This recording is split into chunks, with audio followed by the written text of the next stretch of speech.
Good evening, everybody. I'm going to call to order the May 12th Tipton Community School Corporation School Board meeting. We're going to start with our Pledge of Allegiance and our vision statement. I pledge allegiance to the flag of the United States of America and to the republic for which it stands, one nation, under God, indivisible, with liberty and justice for all. Our vision statement is growing empowered, future-ready students who are prepared for a lifetime of opportunity and success. Right. You have to get like a B minus on All right. First item on, and welcome to everyone here. This is a little daunting, but welcome to everybody that's here this evening. First item on our agenda is if we could get the representatives from TESO to come forward. We have a check presentation from them in support of the playground.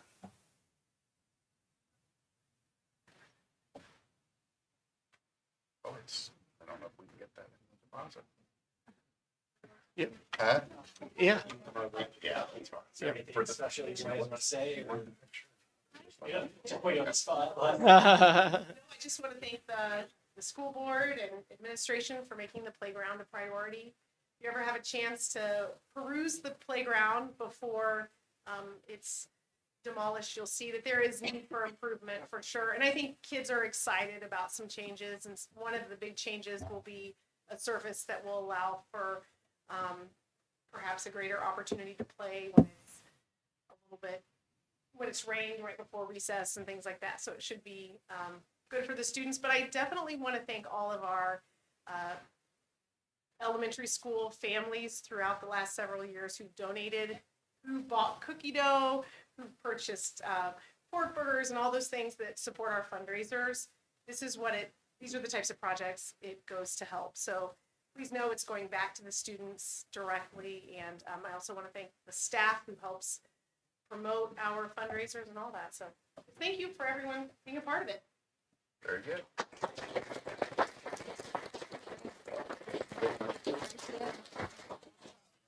Thank you guys so much. Thank you.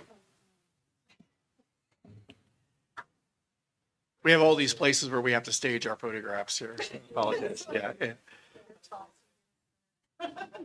Ready, 1, 2, 3. Awesome. All right. Thank you very much. Thank you guys so Thank you. much.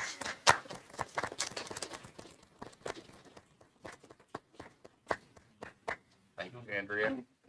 Next item on our agenda is called Tell Me Something Good. It's an opportunity for us on the board to express something we've seen in the school, academically or athletically, et cetera, that caught our attention in the last 30 days since we met. So I open up the floor for Tell Me Something Good. Yeah, I had the opportunity to attend the top 10 banquet with our son Isaac. And of course, the students are impressive, but what stood out to me the most was, or I should say, were the teachers, the educators who have influenced our kids, just the comments that they would make, the sacrifices that our teachers make. All of the whole evening was wonderful, but it just showed me again why we should be so proud of our school, so proud of the people who serve our kids every day, because they're making a difference and in different ways. Every student requires sometimes a different personality or a different approach, and I was just thankful to see that reflected in the evening. Perfect. Awesome. I'll echo what Jen said on the top 10 banquet. I didn't personally attend, but I did see the behind the scenes and the work that goes into organizing it, and Mrs. Kesterson specifically, and how she runs a very well-oiled machine. She does. She is. Absolutely. Very good. Yeah, mine for the month is Tammy, who's not here this evening, but she and I were able to go to the FFA Awards banquet at the fairgrounds, and I've done this every year I've been on the board, and it never ceases to amaze me, that program, those kids, personal invitations greeted at the door, got home 2 days later in the mail was a handwritten thank you from them. It was just amazing to watch from the middle school to the high school, the progression of those kids and the things that they're doing And it's embarrassing at that age what I was doing versus those kids, but it was fantastic. We should be extremely proud of and we are, of our FFA program and the leaders that put that in place. And much like the playground in Tesso, there's a lot of fingerprints on that FFA program, right? And so if you're ever out by the greenhouse and you get a chance to kind of look at all the donors and the people that have made that possible, Tammy and I had a great time sitting there watching some of the fruits of that labor. So it was just fantastic. All right. All right. Next item on our agenda is the Blue Future Awards. And with that, I believe elementary school is up first.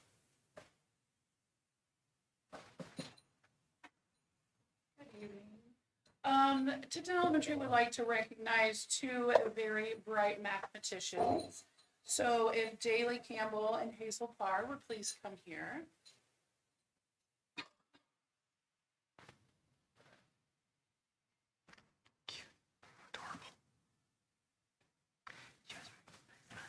So these, turn around so everybody can see you. These two very, very bright individuals are in Mrs. Rich's class.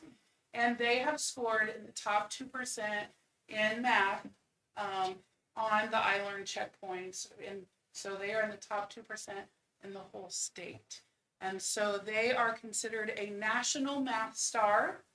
And so we wanted to recognize them because we are so impressed with how hard they work every day and how smart they are in math. So this is for you too. And this. You're in a very bright future ahead of you. So give them a round of applause.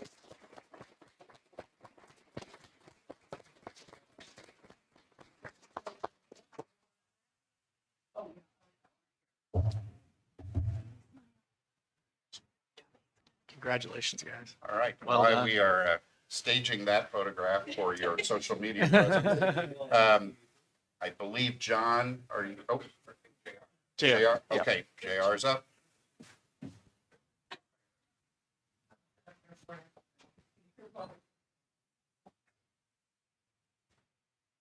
Hi, I'm J.R. Dover, for those who don't know me, and I am the coordinator for the multilingual program for our students who are second language students here in Tipton Community School Corporation. And I wanted to take this opportunity to point out a very specific student. We do a annual assessment of our students for their academic English language proficiency. And we have one student at the elementary school. Her name is Karina Morales. And she is a young lady who makes learning and succeeding very important to her.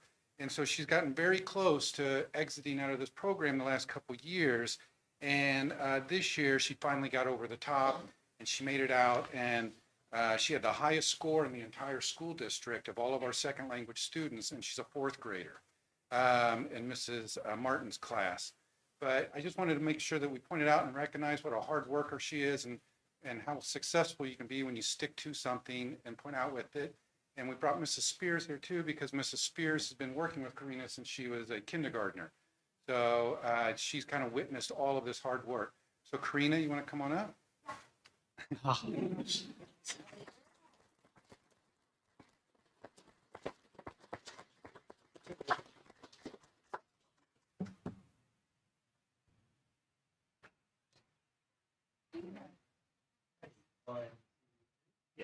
Mrs. Sorry, Spears. go ahead. Get up there, sorry, yes. One. Thank you. Now, Mr. Rich. Now for me. Oh, Okay, sorry. so I've got a boatload of Blue Futures to give out, two on the athletic side and then one on the academic side for us. Colin Quinn, athletic director up at the high school, is going to be doing the wrestling one first, but he was unable to be here tonight, so he asked for me to do it, which I was more than happy to, because I was the one who got to deliver the record-breaking information to these kids and make sure those got hung up. Thank you again, by the way, Ms. Sprague, for helping us make sure that happened. So our Blue Future today is for any student and, of course, Coach Nichols on our TMS wrestling team. So if you are part of our wrestling team, come on up and join me for a moment, okay? If you were a part of that team, come on up, okay? And it looks like Obi maybe wasn't able to make it, but at the very least, we've got Lane here as part of that. So we wanted to make sure that we recognized our TMS wrestling team. Of course, their season ended back in, gosh, what was it, March, late March or so.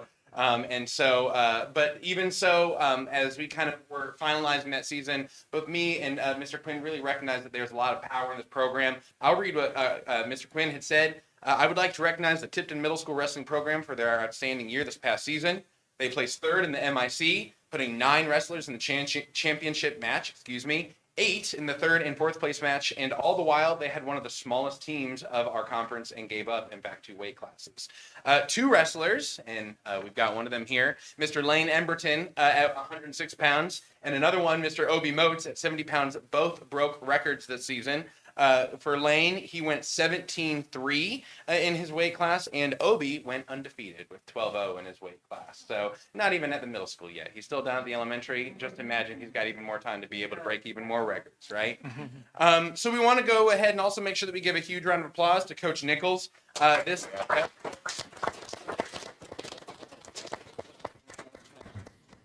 He truly did a phenomenal job this season, wrangling all of these wrestlers, ensuring that he was empowering all of them. I said it back in whenever it was that I was here for the swimming, just to be, with this team when they are competing together. It was very exciting. You could just feel a different kind of energy and a different kind of vibe in the air. I look forward to seeing that energy continue in the coming years, right? So a big round of applause for Let's go ahead. Let's get a picture, guys. If we could, let's get a picture. Although maybe just given the quantity of people in the board, I tell you what, how maybe we can get a picture back there, and I'll go on to the power conference. So never mind. Sure. Yeah. We'll get pictures back there. Don't worry. I got it. Okay. Okay. And now let's go ahead and move on to golf. If you are a member of our golf team or coaching, of course, our golf team, okay, come on up. This one, probably the quickest turnaround that I've had in a MIC win, followed by a Blue Future Award. It was just not this Saturday, but Saturday before, right? And we got 4 out of the 5. But Zyler, thank you for being here.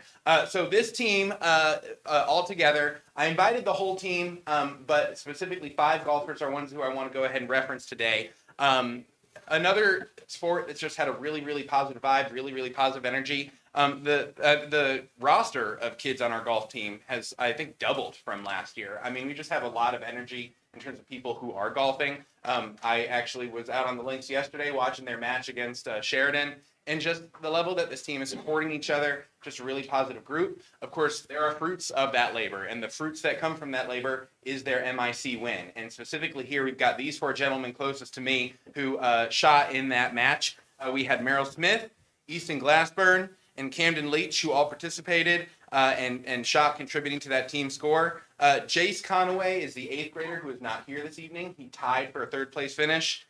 And this guy right here, I get to see him next year as well because he got 1st place with shooting 39, which was very, very impressive. I also want to make sure that while I'm up here, that I go ahead and celebrate these 2 gentlemen. It's rare to have at the middle school level coaches who bring the kind of energy that these 2 guys bring. It's even rare to find it in their first year doing it, right? Okay, but this is their first year, and I swear just the level that you guys have of connection with these kids, of supporting these kids, it's been a seamless transition into a new year with new coaches, and I'm very, very grateful for you guys. Coach Pierce didn't necessarily come up either, but you're an assistant coach kind of helping out, right? There, volunteer, there we go. But just the energy around it, the fact that we're all supporting these kids, it's really incredible to see. So looking forward to seeing what comes in the future years. So a big round of applause, please.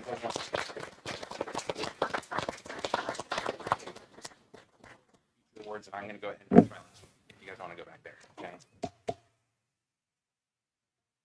Okay, and then my academic one to finish out the night. And unfortunately, she couldn't be here because, of course, she's at softball right now, okay, supporting our softball girls up at the high school. But Miss Kara Conger, who is in her 2nd year as the guidance counselor at Tipton Middle School, is receiving a Blue Future Award tonight. Kind of not really from me, but actually from the organization 4C, which is an organization that we partner with the school to provide mental health services for our students. She recently was named by 4C as a recipient of their Behavioral Health Champion Award. which just the title of it just sounds impressive, doesn't it? But it really is. I'll just actually read from the letter that they sent along. They said that this award is for someone who shows outstanding dedication, advocacy, and unwavering commitment to supporting students' mental health. They continued on in that letter to say, her ability to bring people together in support of students exemplifies true leadership and compassion. Of course, I get a front row seat to that every single day working in the same office and being able to support her as she works with kids. And I can say very much so that that is true day in, day out. She is supporting students during, obviously, what we all know, middle school years, a very crucial developmental time for kids. So the fact that they have an advocate like that in her is phenomenal. If I could, for a brief second, in case you were not aware, Miss Conger is the first person I ever had the joy of having as a student that I then hired as someone working at my school. And so not only, obviously, looking back all those years ago and thinking of the person that she's grown into and the colleague that she now is, it's just really incredible to see that she is making a difference for kids every single day. So I'll make sure that this gets to her tomorrow, but a big round of applause for Ms. Conger.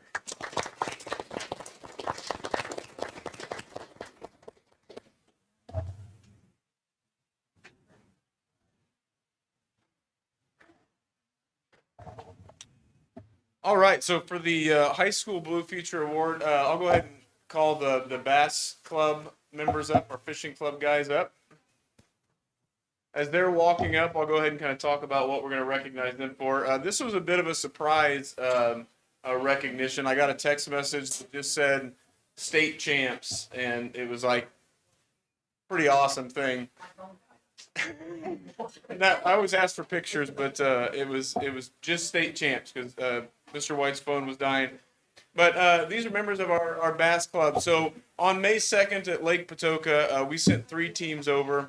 And first to highlight kind of what the club sponsors have to do, Hank Hinkle, who has ran our chapter of the Bass Anglers since its inception at Tipton High School. We've had a state championship in the past, and then in the building we have Mr. Case and Mr. White that kind of do a lot of logistics stuff. So it's not as easy as just saying, hey boys, show up at Lake Patoka and we go fishing, and then that's how it goes.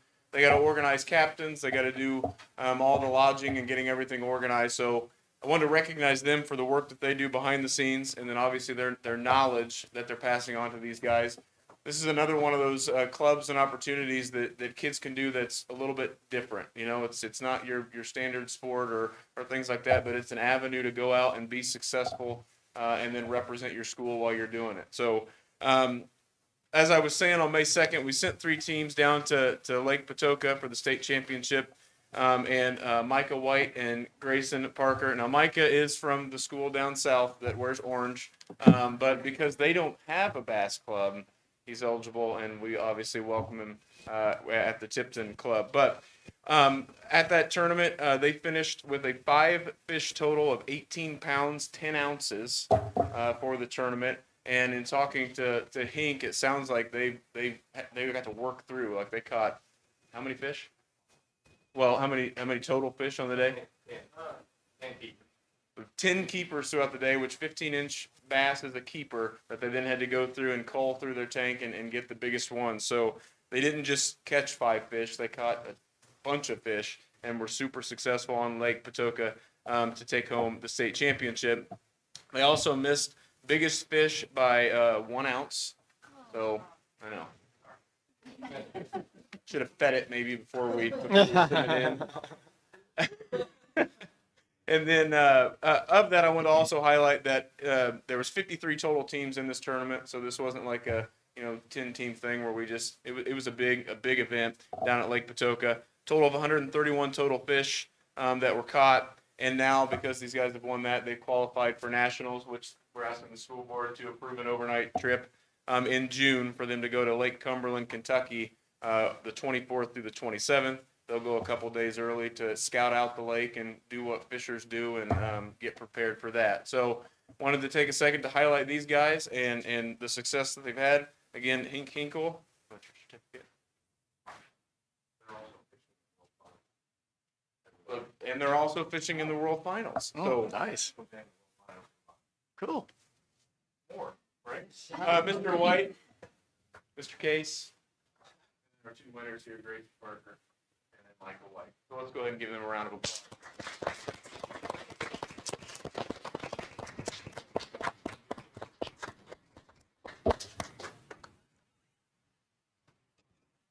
We have one extra special award tonight.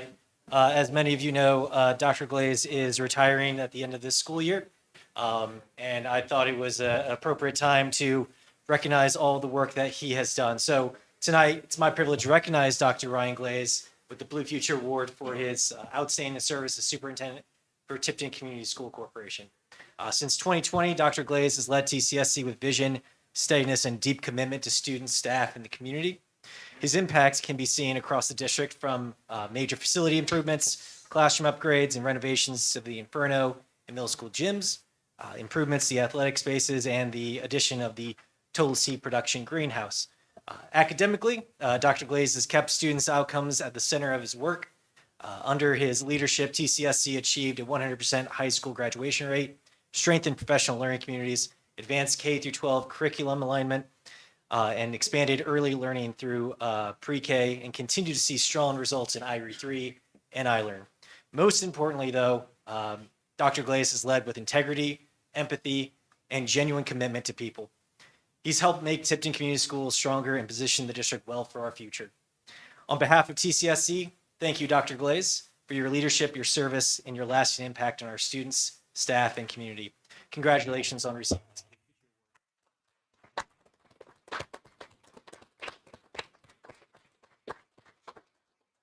Make it look really easy, but apparently it's not very easy. So we will get a picture. Let's get a picture at the end.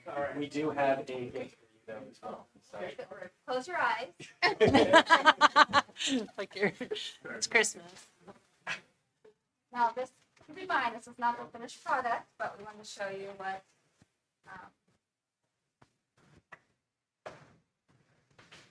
Cool. We're gonna have these framed.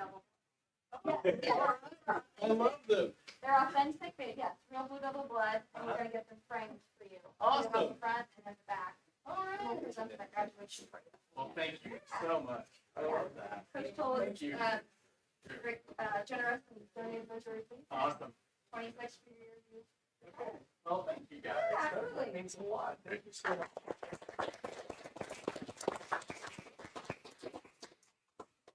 Right. And that is the conclusion of our Blue Future Awards. If you were here for the awards, this is the time for you to leave before we descend into protocol and things of that nature. So anybody's watching the Stanley Cup, this is your out. Enjoy and thank you for coming in support of Blue Future Award winners. Next item on our agenda is our comments from the community. We have Mr. Mark Baird from the Tipton County Foundation this evening. Good to see how a good speaker can clear a room. Well, thank you, board. I appreciate the time here this evening. I promise I won't take long at all. I think I have 3 minutes and hopefully I'll be able to finish in that time frame. I talked to Dr. Glaze a little bit about this report by Dr. Michael Hicks a couple weeks ago, and we thought it was worthy, or at least I thought it was worthy, to bring it to the attention of the board and to the community. I'm just going to read a little bit of the abstract and then just barely get into the meat of the matter. The paper is titled "A Value-Added Measure of School Performance in Indiana." The abstract says the quality of local schools is a critical determinant of regional economic growth, housing values, and household location decisions. And I think we all can agree to that. Yet widely used measures of school quality, such as standardized test scores and graduation rates, are highly correlated with student socioeconomic status, often conflating school performance with demographic characteristics beyond the control of educators.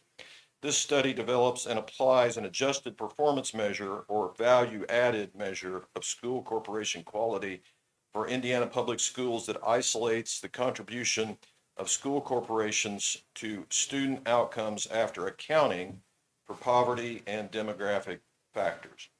What it does, it uses Indiana Department of Education data from 21 and 22 through the 24 and 25 academic years.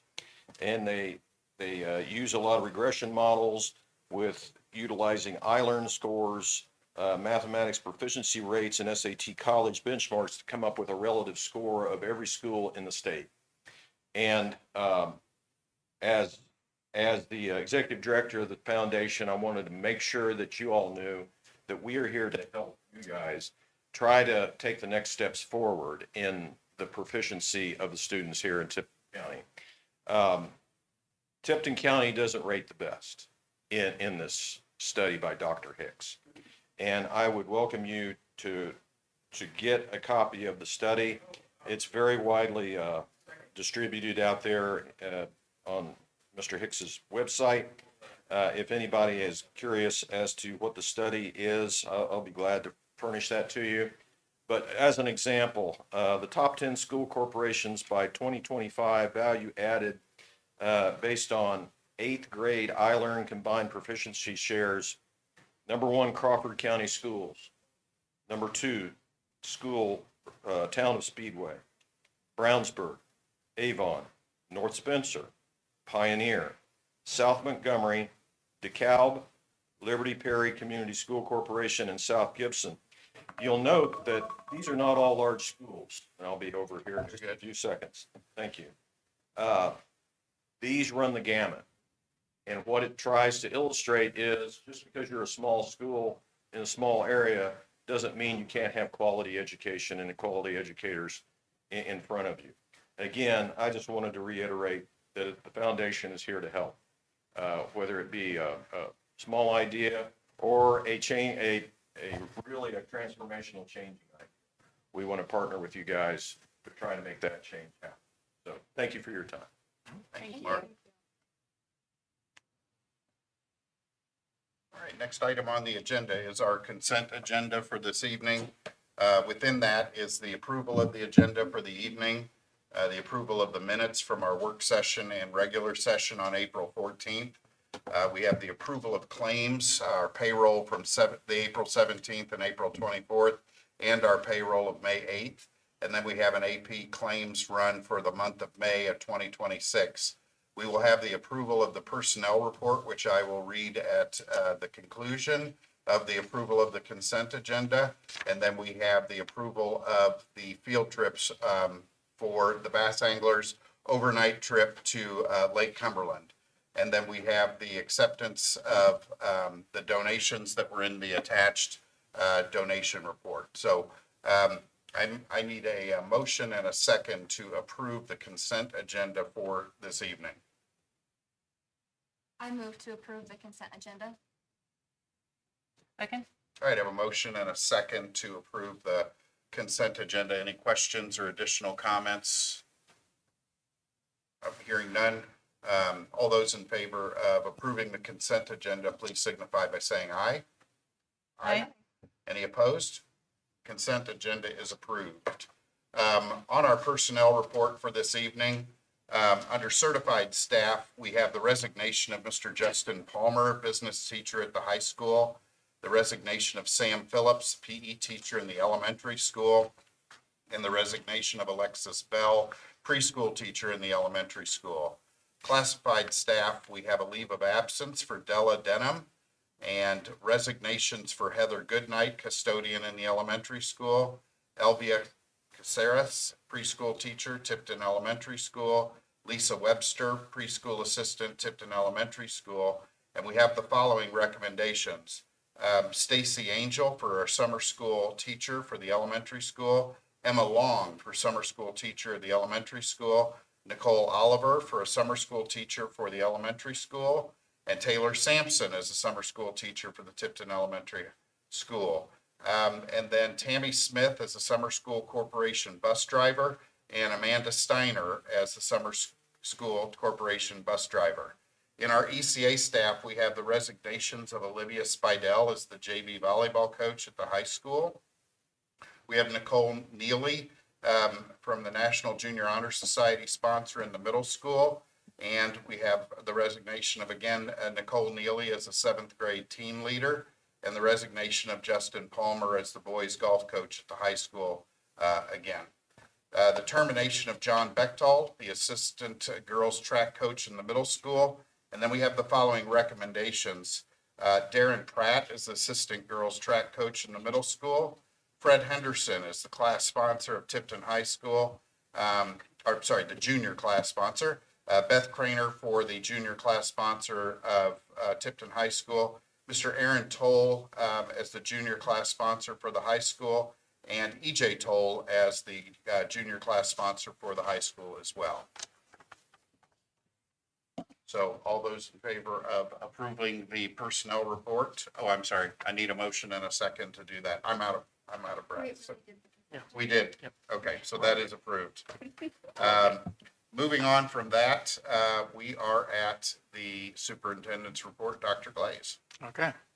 Yes, I'm actually, it's kind of like Congress, so I'm going to yield my time to Mr. Jaworski. He is, well, I'll just keep talking while he's setting up. So he is going to talk through a presentation for TCSC. Just as we are looking at the next few months, and kind of some thoughts about where we might end up being. Thank you, Dr. Lace. Good evening again. Tonight, I want to walk through 4 really important topics that are going to be important for our next handful of years here. First, the role that TCSC plays in Tipton, how school funding works at a very high level for you all. The financial challenges we're facing, and what support is needed to protect our student, staff, and programs. But before we get into the finance and property taxes, I want to start with big picture on this. Tipton schools have been a part of this community for nearly 150 years. They've shaped generations of students, families, teachers, and community members. So today's conversation isn't just about numbers. It's about the future of a school system that's been woven in the life of Tipton for well over a century and a half. It's also about the people who make our schools work every day. Teachers, bus drivers, classroom aides, nurses, custodians, counselors, and every adult who supports student learning. As we move through this presentation, I hope we keep one thing in mind, and that's decisions about our schools affect students, affect families, staff, and the overall strength of our community. Our schools mean more to Tipton than just the academics. Our schools, our main responsibility is to educate students. But our schools are also places where people gather, where traditions continue, and where relationships are built across generations. You can see that in our athletic events, concerts, performances, graduations, youth programs, and community partnerships like the Tipton Community Theater. Our schools also support the local workforce. The students that we educate today become the employees, business owners, volunteers, and leaders that will shape Tipton's future. That's why strong schools and a strong community go hand in hand. When one is healthy, it supports the other. That school-community connection is reflected in what we call the Tipton Way. For us, it's not just a slogan. It describes the expectations and values that guide our work every day. Being professional, being present, putting students first, and helping every student grow. You see it in the classrooms, the hallways, extracurriculars, and the way our staff supports students beyond the school day. One of the clearest examples of our students' success is Tipton High School's 100% graduation rate. That's something we should all be proud of. But that rate is more than just a number. It means students are being supported through the finish line, whether they're headed to college, the workforce, military service, or another path. That doesn't happen by accident. It reflects a strong support system of family, staff, and the steps in when students need support. Our goal isn't just graduation, it's preparation for whatever comes next. Early reading is another one of the areas we're especially proud of. Last year, 93% of our third graders passed iRead, well above the state average of 87.3%. This year, we're on track to surpass that high mark.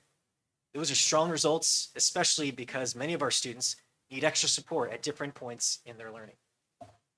But it's important to remember the reason we see those results. It's because of the support systems we have in place for our students. It starts with preschool, early literacy programs, and identifying students as soon as possible. From there, students receive support from classroom teachers, our reading specialists, Title I staff, classroom aides, and our entire intervention team. We also monitor progress and respond to data rather than waiting for students to fall far behind. So this isn't just one program or one good year. It's a system built around students, and it depends on teachers and support staff working together. The success we see in early reading continues as students move through the district. Here you can see how Tipton compares to the state average in evidence-based reading and writing and in math on the SAT. In each area, our students are performing above the state average. SAT performance is just one measure of whether students are leaving high school with the academic skills necessary for college, training programs, and other post-secondary opportunities. Our students are not just doing well early, they continue to perform above state expectations as they move toward graduation. Something we're especially proud of at Tipton is the way our community always steps up to help students take their first steps after high school. For students pursuing college, dual credits are a major advantage. Through our partnerships with IU Kokomo and Ivy Tech, students can earn real college credits before they even graduate. Over the past several years, that saved Tipton families more than $1.2 million in tuition costs. And that support continues through local scholarship opportunities. Last year alone, our graduating seniors received roughly $750,000 from community organizations, alumni, and families. So for many students, Tipton is helping make college more accessible, more affordable, and more realistic. At the same time, we know that not every student's future looks the same. That's why we've continued to build pathways that connect students to careers, technical training, and hands-on learning. Students have opportunities to explore automotive and skilled trades, earn healthcare certifications like medical assistant, pharmacy tech, and veterinary tech, and participate in outstanding agriculture pathways that connect directly to our local community. And I want to put our agriculture program up against anyone in Indiana. It's a true strength of TCSC and a great example of how our schools connect students to the community, economy, and future of this community. All of our programs are valuable because they give students options. They help students discover their interests, build useful skills, and see a clear path toward employment, training, or continued education after graduation. The goal isn't to just push every student toward the same destination. The goal is to make sure that every student leaves the school with their own plan for the future. What makes those opportunities especially valuable is that they connect students to the real world. Through internships, work-based learning, and local partnerships, students are able to apply what they are learning in actual career settings. Many students can also graduate from high school with more than a diploma. They can earn industry-recognized certifications, credentials, workplace experience, and professional connections that give them a head start after graduation. These programs help connect our schools with local businesses, healthcare providers, agriculture, skilled trades, and other workforce needs right here in Tipton. The Tipton Achievement Academy is another example of how we provide a different path for students who need more flexibility. But the bigger point here is that we're trying to meet students where they are and connect them to meaningful next steps. So when we talk about preparing students, we're not just talking about coursework. We're talking about helping students leave Tipton with useful skills, credentials, experience, and a real connection to their future. The arts are also a big part of who we are as a district and community. Our music and theater programs give students opportunities to perform, create, collaborate, and build confidence in ways that are different from the traditional classroom. They also bring people into our schools. Concerts, performances, and productions connect students, families, staff, alumni, and our community members, and often draw people from the surrounding area. Our schools aren't just places of instruction. They're community spaces where people gather and celebrate student talent. So when we talk about student opportunities, the arts are a critical piece of providing a complete and well-rounded Tipton experience. Finally, athletics are one of the clearest examples of how our schools are connected to the community. On Friday night, it's not just a football game. It's families, students, staff, alumni, and community members coming together around a shared tradition. That pride carries across all of our programs. Two great examples are our girls basketball team and their recent run to the state finals, and the boys basketball team's 4 consecutive years as sectional champions. Those weren't just team accomplishments. They were something the entire community rallied around. Whether it's under the lights on a cool autumn evening, in a packed and rowdy gym, or at any other athletic event, these moments connect generations and give people a reason to come back and support our students. Most importantly, athletics give our students the chance to learn discipline, teamwork, leadership, resilience, and what it means to represent something bigger than themselves. Now that we've established how important our schools are to our community, let's shift gears to the foundation that makes all of that possible: school funding. Simple way to think about school budget is like a delivery truck. The truck brings in funding our schools need to operate. But that funding is not just one big barrel. In Indiana school finance, the budget is divided into two separate, distinct funds, each with their own purpose and their own rules. Those two major funds are the education fund and the operations fund. Again, the education fund is mostly directly tied to student instruction. It supports teachers, classroom aides, instructional materials, and daily work happening within classrooms for students. The operations fund supports the essential services that make school possible. Things like transportation, utilities, building maintenance, property insurance, custodial services, and other expenses that keep our district running safely and effectively. Both funds matter, but they serve different purposes. Let's start with our biggest funding source, the state basic grant.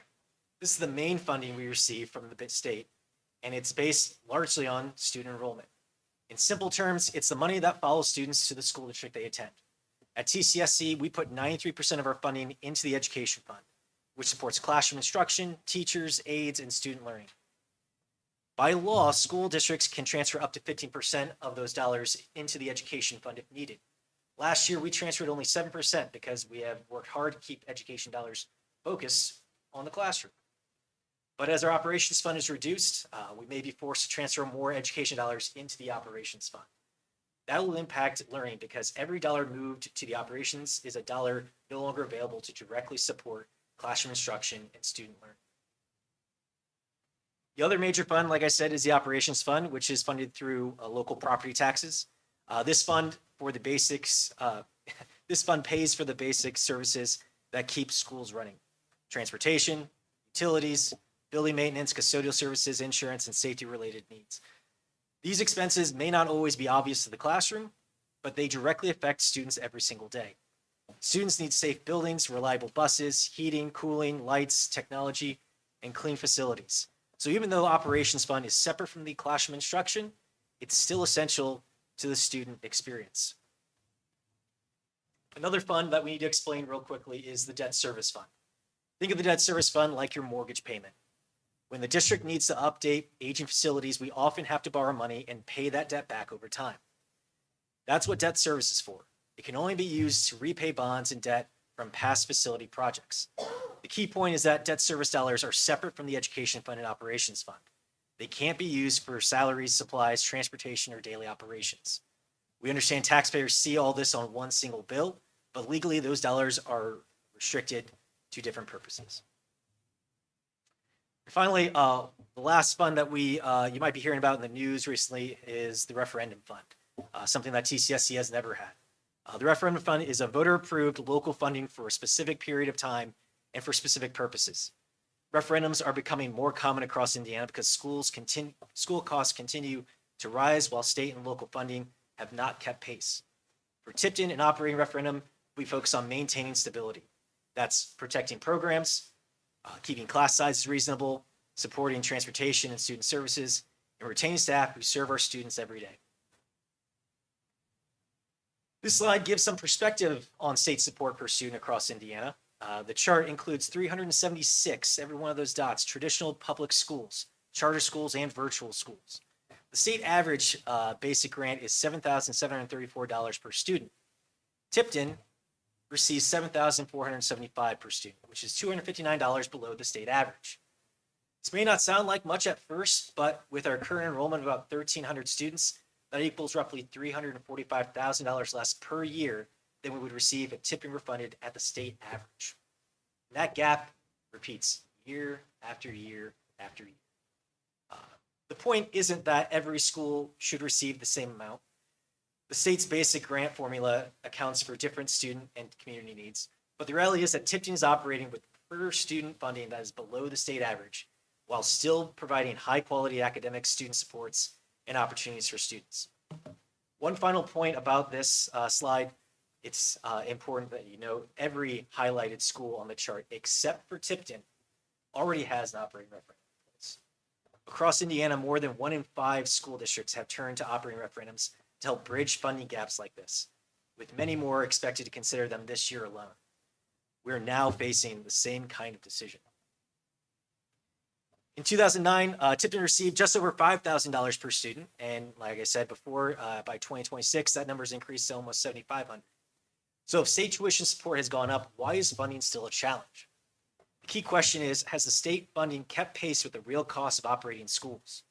Again, between 2009 and 2026, Tipton's per student funding increased by about 41%. Inflation during that time increased 56%.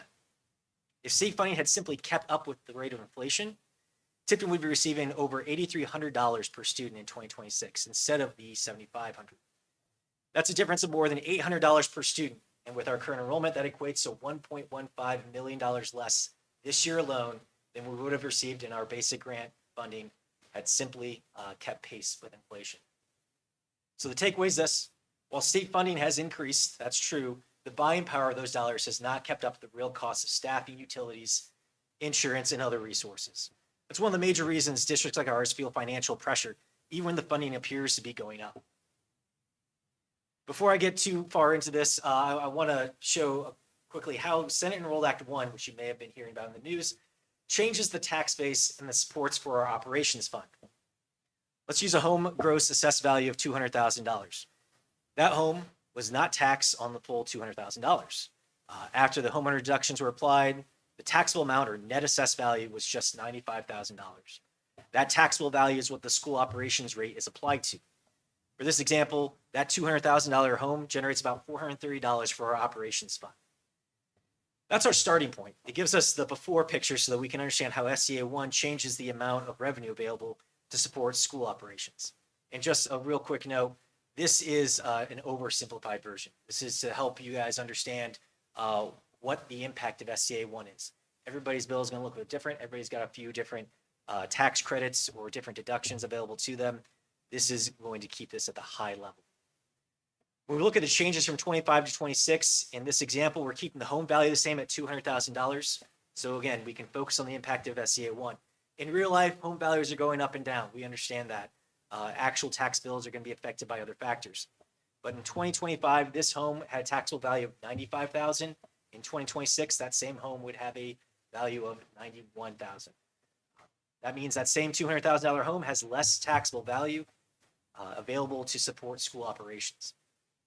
Again, for this example, the operations impact drops from 431 to 426 in 2026. Again, in a single year, not overly dramatic from just the operations perspective. For the homeowner, that helps lower the school operating portion of their tax bill. But for the school district, it means fewer dollars in the operations fund. That's the trade-off with SCA 1. It lowers the impact for homeowners, but it also reduces what schools can collect. And this is only the first step because reductions continue in these future years. For this example, again, we're keeping the operations fund rate the same as 2026, so we can again focus on the impact of SCA 1. Again, there's a lot of math that goes behind all of this. As SCA 1 phases in, the taxable value of this same $200,000 home continues to drop.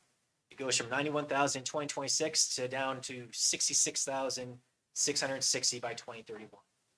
Because the taxable value goes down, the amount generated for the operations fund also goes down. In 2026, again, we dropped from $426 per household to 2031, $311. That's about $120 less from this one example property compared to 2025. The point's not that one home determines the district's finances. The point is that the same pattern applies across homestead properties throughout our district. So while SCA 1 lowers the school operating impact for homeowners, it also reduces the revenue that we rely on. Again, that's the local revenue challenge that we're facing currently. Real briefly here, deductions are just one part of SCA 1. Like I mentioned before, this slide shows two types of losses to the school revenue. The yellow bars you see is the circuit breaker. That's your 1% residential tax rate or tax cap. When a homeowner reaches that cap, the school district does not collect the full amount of the taxes. We are limited by that cap. The blue bars show the new unfunded credits under SCA 1. Again, homeowners are receiving a 10% discount credit, I should say, off the final tax bill, up to $300. But schools, again, do not receive any replacement funding for those lost dollars. So again, SCA 1 affects school revenue in two ways. It lowers the taxable value through deductions, and it lowers the final tax bill through those credits. Again, savings for taxpayers, a loss in revenue for schools. With the impact of declining enrollment in SCA 1 included, this projection shows our cash balance dropping below zero by by 2028. This is the core issue. We're losing revenue from two directions. Declining enrollment reduces the state funding we receive, and SEA 1 reduces the property tax revenue available to support our operations fund. If nothing changes, these numbers can't work. We legally cannot end the year with a negative cash balance, so we have to respond. That means reducing spending, increasing revenue, or some combination of both.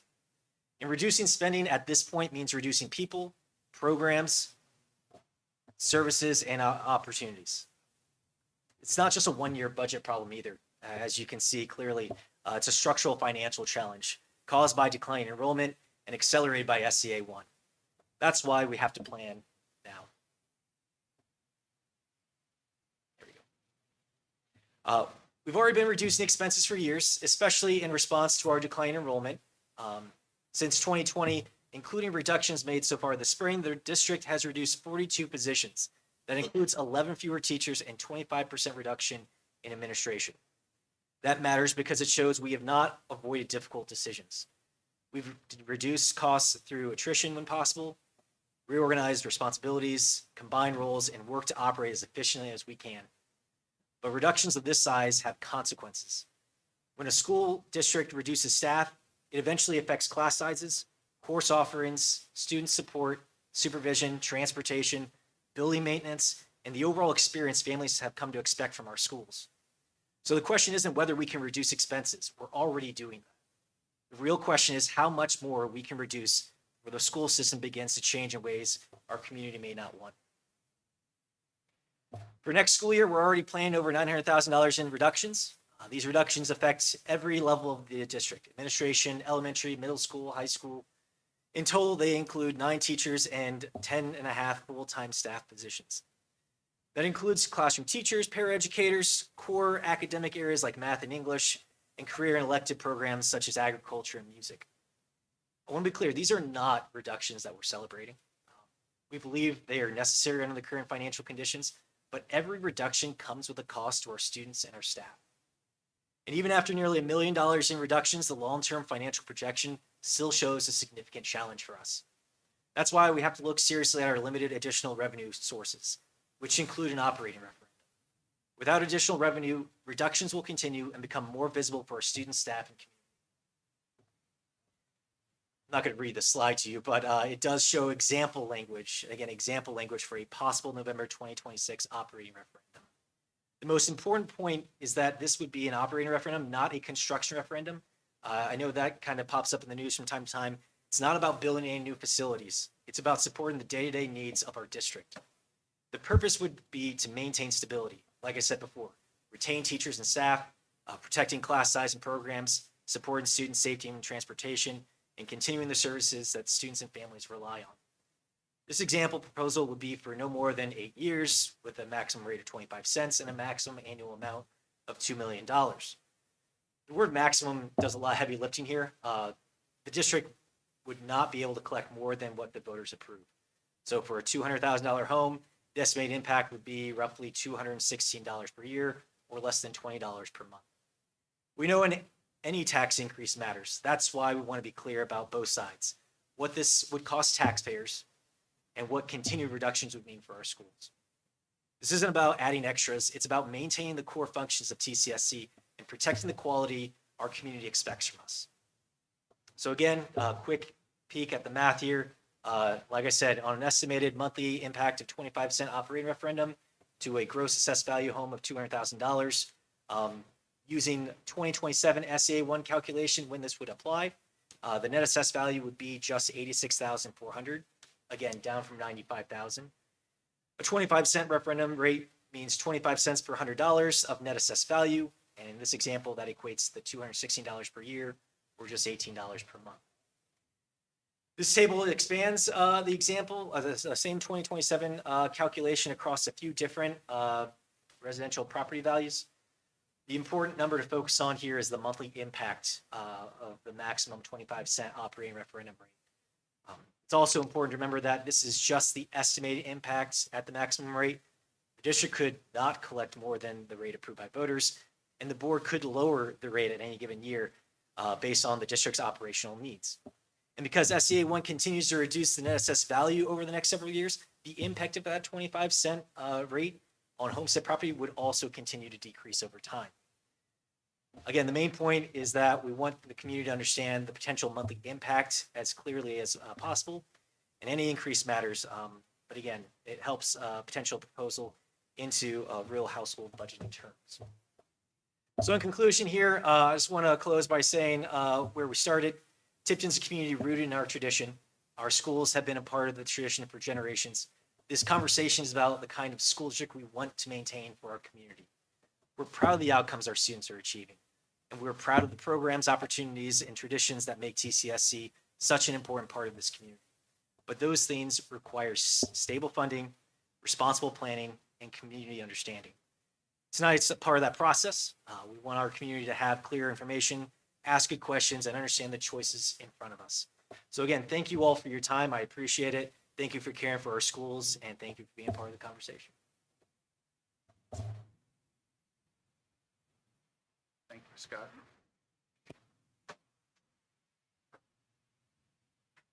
Next on our agenda is the department reports that were included in your packet. We have Mr. Jaworski's report, Adams' report from Food Services, Stevens' report from the Technology group, and then Collins' update from the Athletic Department.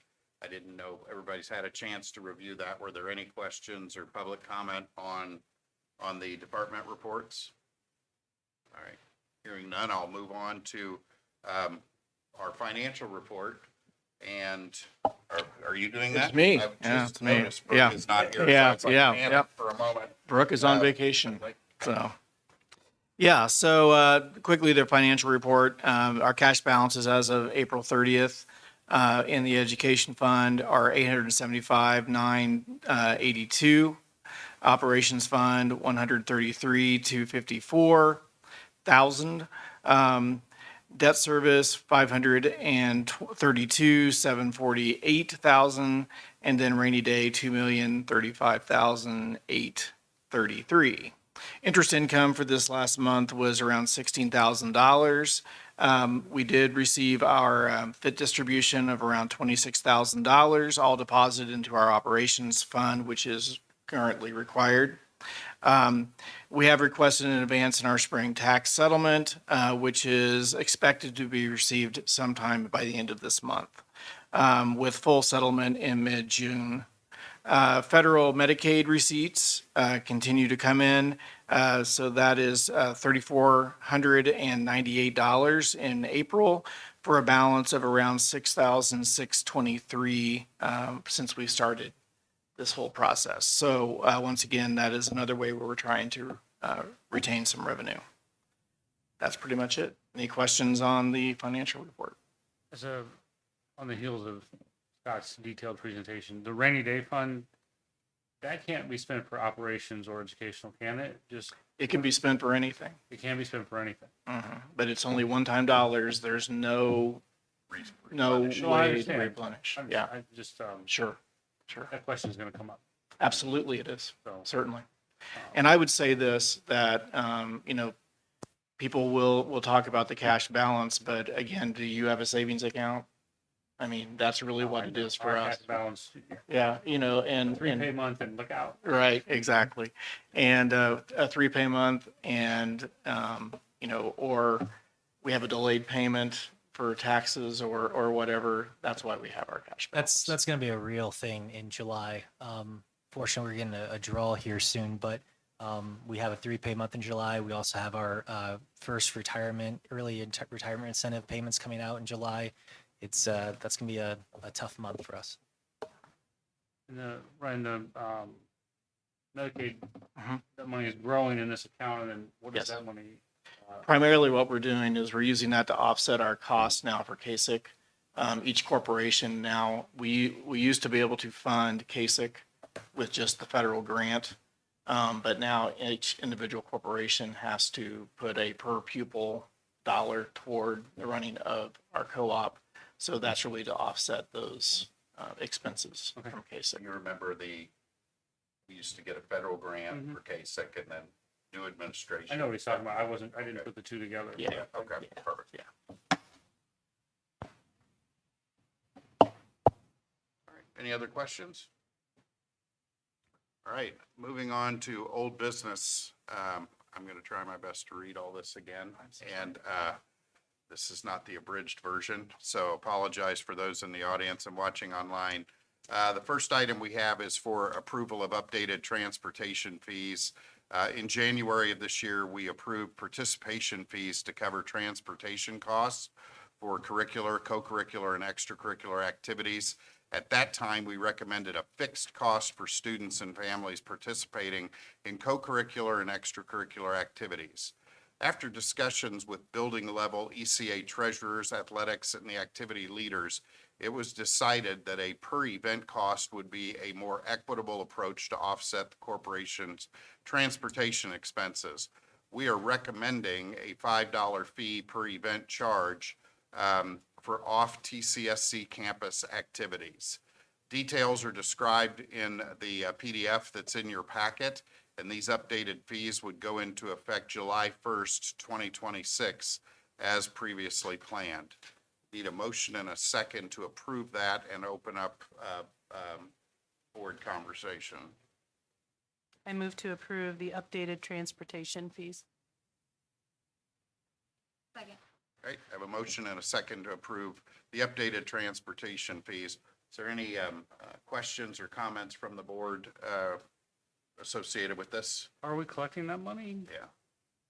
That is, basically it will be collected through, the different athletic events. So, if you're the football coach, then.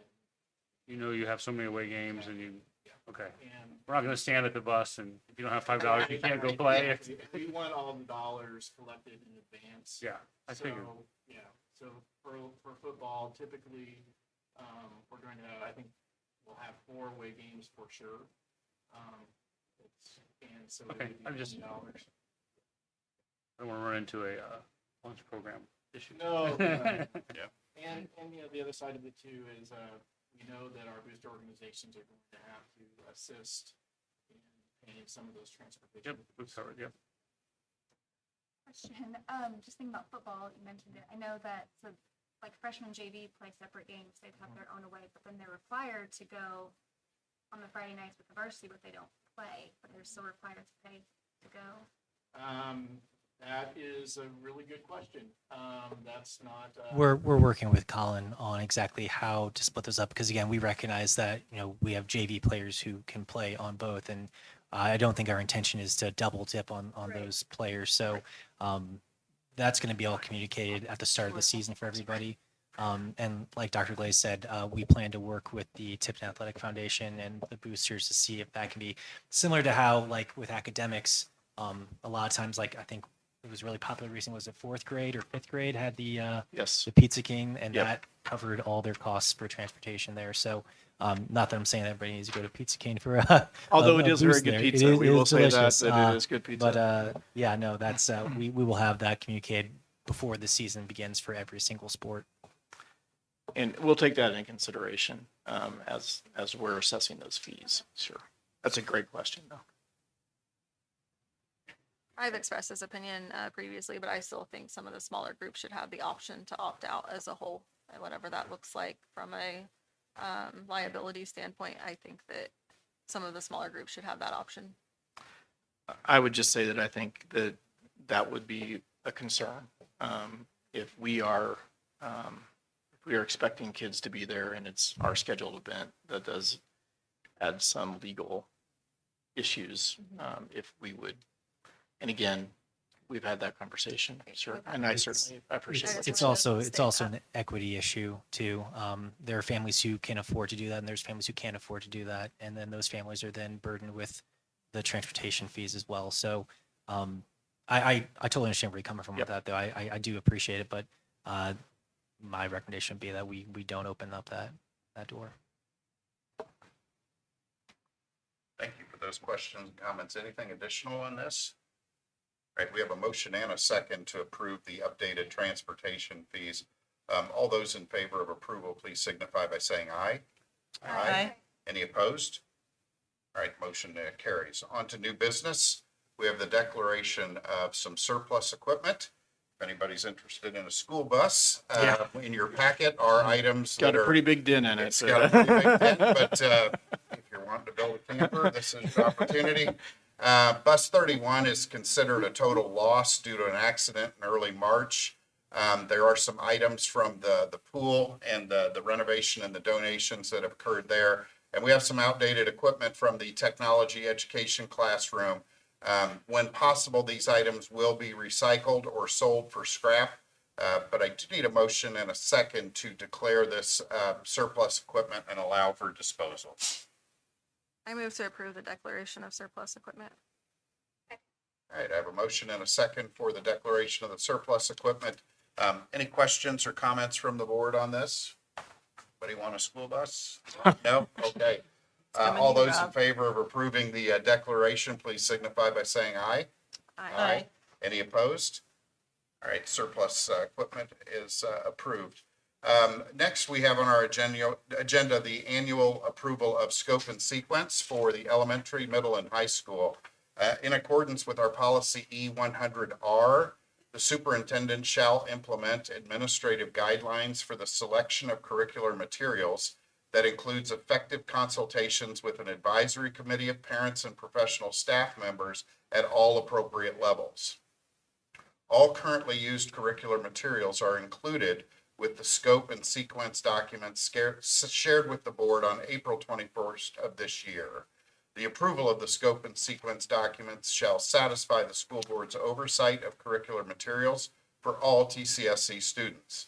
It is recommended over the 26 and 27 academic year that all scope and sequence be reviewed, updated, and displayed in a standardized format, including all updated Indiana academic standards and content areas. We are requesting approval of these documents as written. There was a link in your packet to the scope and sequence document. So need a motion and a second to approve scope and sequence for all three buildings. I move to approve our scope and sequence for the elementary, middle, and high school. Second. Have a motion and a second to approve scope and sequence for all three buildings. Any questions or comments from the board on this particular item? Hearing none, all those in favor of the approval of the scope and sequence for each building, please signify by saying aye. Aye. Any opposed? All right, scope is approved and sequence is approved. Yeah. So both of them. That's great. All right. This one was, the next item we have is the appointment of an interim superintendent. The lawyers thought this was a good idea, so we're doing it. Yep. And we pay them, so we better listen to them. But due to the retirement earlier of our superintendent effective May 29th, it's recommended that Associate Superintendent Scott Jaworski be appointed interim superintendent until July 1st, 2026, when he assumes the role of superintendent. This appointment will ensure continuity of leadership and operations across the district during this transition. I need a motion and a second to approve the appointment of an interim superintendent. I move to approve the appointment of the interim superintendent of Scott Jaworski. Second. I have a motion and a second to approve the appointment of the interim superintendent, Scott Jaworski. Any questions, comments, further concern? Hearing none, I would say all those in favor of approving the appointment of interim superintendent Jaworski, please signify by saying aye. Aye. Any opposed? Motion carries. The next item on our agenda is the approval of a resolution allowing the purchase and accountability measures for gift cards.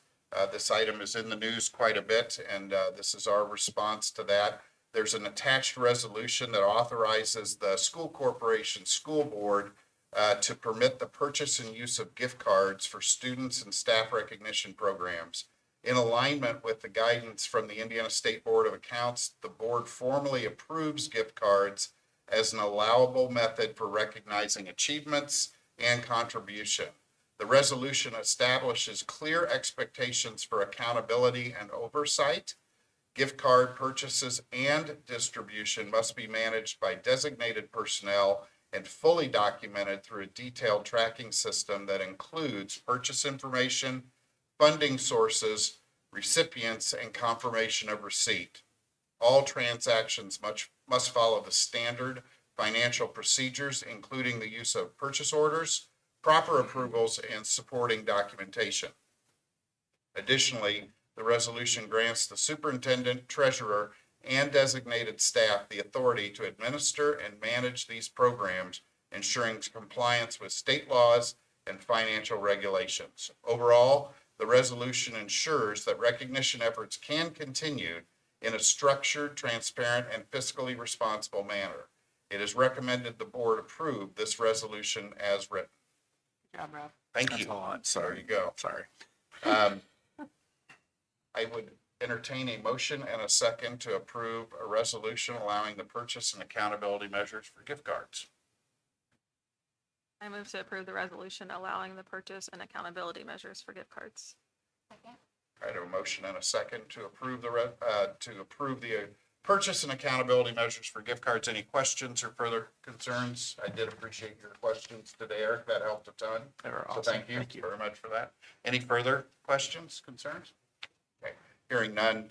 All those in favor of approving the resolution allowing the purchase and accountability measures for gift cards, please signify by saying aye. Aye. Any opposed? Resolution is approved. And in your packet is first reading tonight for the legislative updates for the 2026 session.